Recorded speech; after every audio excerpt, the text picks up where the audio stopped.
Welcome back. Our next guest was born and raised in Greenfield. He was the first state champion wrestler from Greenfield High School. That's right, and he went to Marquette University, so you guys are alma maters, Yes. right? He probably was a warrior. That's right. I'm a Golden Eagle. Yeah. There you go. But it was in an ad in the newspaper that sparked a 24-year career in the CIA that he answered. Thomas Pecora wrote about his time in the CIA in this memoir, It's Guardian, Life in the Crosshairs of the CIA's War on Terror. Thomas is here safe on the yellow couch after doing protection, counter-terrorism, and security in some of the most dangerous places in the world. We're probably the safest we've ever been sitting next to you. So thanks for being here today. Thank you. Thank you. Yeah, it's a pleasure to meet you, absolutely. So talk a little bit about this book. You spent 24 years after answering an ad in the newspaper. Yes. In Greenfield, Wisconsin? Milwaukee's Journal at the time, answered an ad, and in 1989 I was selected to go into the career track as a security officer.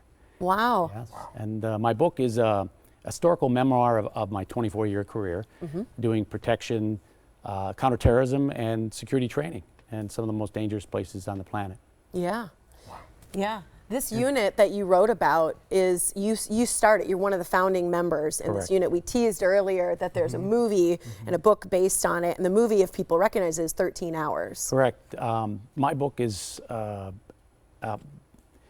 previously unknown information. It highly classified before being allowed by the CIA's Publication Review Board. 3 years it took me to get this information out.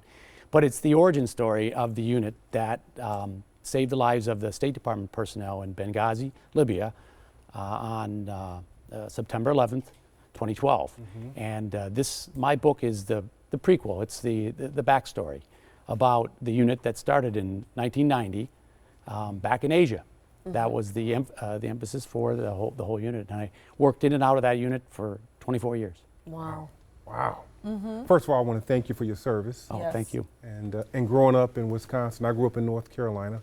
How hard was it to choose between wanting to be a Packer and serving our country? That was a tough one, but I was always service-minded, so I edged for the government. Okay. You didn't have a good enough throw? No, been a linebacker? Wrestlers can't throw.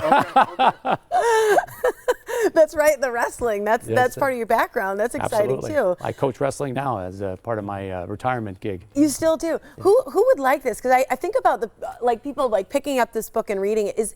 Are the stories real, or is this nonfiction? Is it fiction? It's nonfiction. It's all based upon the different jobs I did during my career. I was lucky to do a lot of different types of work, but it was all in protecting our people, whether it was doing counterterrorism, hunting terrorists, or doing protective operations like for our director, or I helped lead the advance for Vice President Cheney's visit to Iraq. Right. And then I also provided training. I trained foreign presidential protection details, and then also our own people going into the war zones. Right. So I spent, in the 24 years, I hit every major war zone from 1993 till 2013. Tom, I know you had your own teammates, your own folks that you work with. What other countries did you like working with the most? I had some great times in a lot of different countries because people are so important. Yeah. And one of the first trips I had was in Bolivia, and they were just such wonderfully warm people. And it's a very poor country, but they just took us in. And then I've spent a lot of time in the Philippines, and the Filipinos are just fantastic. And our relationships with the Philippines goes way back. Oh. You know, we lived and died with them in World War II, and we have a joint cemetery that is, if not the best, the second best compared to Normandy. Yeah. That's fascinating. I think in general, being part of the CIA, I don't know how you would adjust to civilian life again. Are you still doing work with the CIA? Is it completely in your past? Completely. Are you undercover right now? No, I was undercover for 23 out of 24 years. So if you talked to me in 2012, I'd have lied to you about where I worked. How do we know you're not lying now? We don't. Oh, yeah. Just kidding. But how do you adjust back into civilian life? Was writing therapeutic for you? Absolutely. It did two things for me. One, it gave me a chance to think about what happened and put it in a new light. But it also, because I had to have it all approved, it gave me a chance to put up a lot of information for my family. They had no idea what I did for those 24 years. They didn't? What did they think you did? They had general ideas that I was doing some type of security work, but I never really could go into any detail because I didn't know what was too classified. So this gave me a real chance for them to see what I was doing. When you're in the different countries working, doing work on behalf of our great nation, were you able to watch any sports?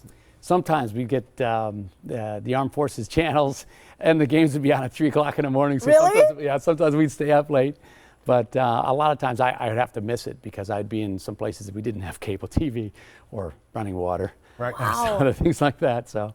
That's cool. You know, we talked a little bit like his Super Bowl ring. For you, it's the Intelligence Star, right? That was the second highest honor that you can receive. Here's a picture of it from the CIA. This is the second highest award for valor. What does that mean to you to have received the Intelligence Star? Well, it meant that I was successful in protecting my VIP. Yeah. And we were shot up in Somalia. I was saved by a seat. A bullet that had my name on it was stopped by the back seat. By a seat in a car? Yes. And but our protectee was hit, and we were able to get him to a hospital, and he lived. And I was able to see him and his family afterwards. And then the nice part about this award is if you don't live through the event, unfortunately, they put a star on the wall. And so for all the members that have died, they have a star. You were able to put the star in your hand. Yes. Congratulations. Thank you for all that you've done. I think the book is a huge testament to your service, and I hope everyone picks it up. They can get it by going to your website. It's thomas-pecora.com. And you won't be killed by reading it, right? Thank you so much for being here. Thank we you. appreciate it.